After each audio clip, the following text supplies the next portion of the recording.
Olá, eu sou a Débora de Castro da Rocha e hoje retorno aqui com a minha coluna de Direito Imobiliário Urbanístico, quando nós vamos discutir um assunto de suma relevância tanto para o direito imobiliário quanto também para o direito tributário, porque envolve a cobrança de tributos, ou melhor, a bitributação.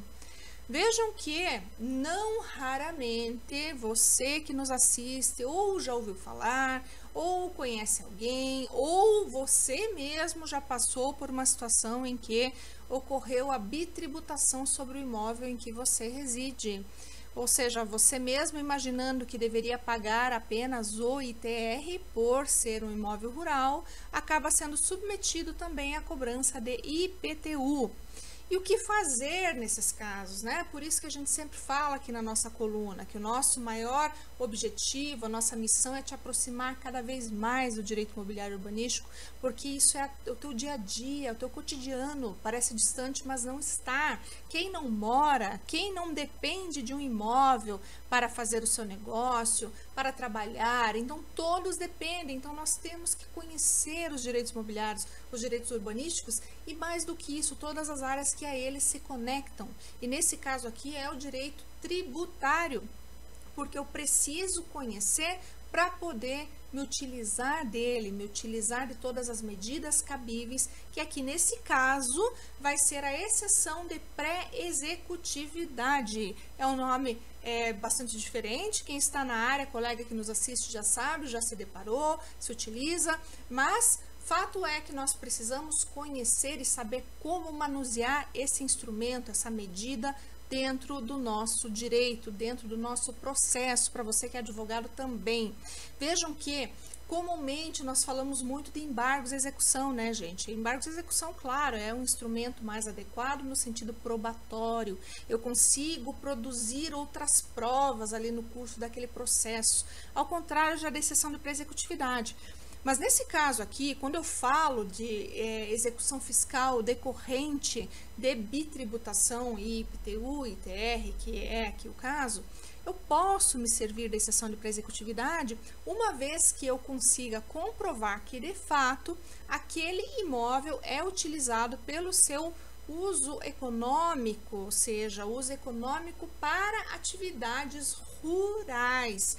Porque, claro, não raramente as pessoas que têm imóvel em zona rural, área rural, acabam sendo surpreendidas aí por cobranças de IPTU. Isso é muito comum. E mesmo, né, imaginando que não deveriam pagar, porque estão ali sendo submetidas à cobrança e até mesmo sendo, ou melhor, fazendo o pagamento do ITR, vão deixando ali aquele tributo, seja aquelas cobranças, né, virem e não pagam. Só que de uma hora para outra são surpreendidas com a execução fiscal desses débitos tributários.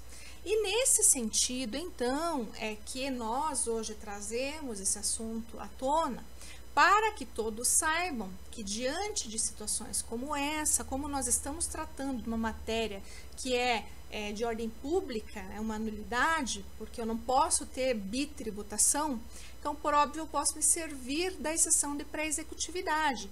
Claro que deve ficar comprovado de plano que o exercício daquela atividade naquele imóvel é para fins ou atividades rurais.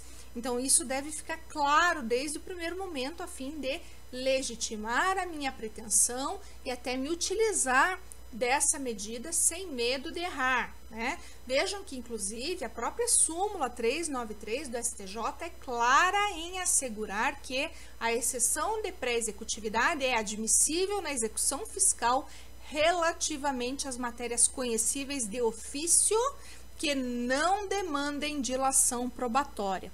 Então, neste ponto, é inequívoco que eu tenho que ter plena convicção e mais do que isso, provas robustas de que, de fato, eu não apenas me encontro topograficamente numa área rural, mas que também o desempenho, o exercício daquelas atividades são rurais.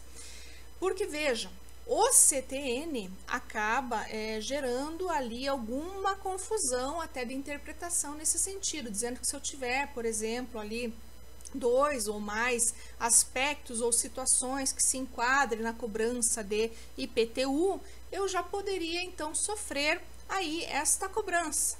Todavia, por obviedade, que o STJ, já em seus posicionamentos, vem consolidando o entendimento, melhor falando, no sentido de que não basta haver o cumprimento ou atendimento, por exemplo, dois requisitos que estejam estampados no CTN, que seriam, por exemplo, abastecimento de água, sistema de esgoto sanitário. Não bastaria.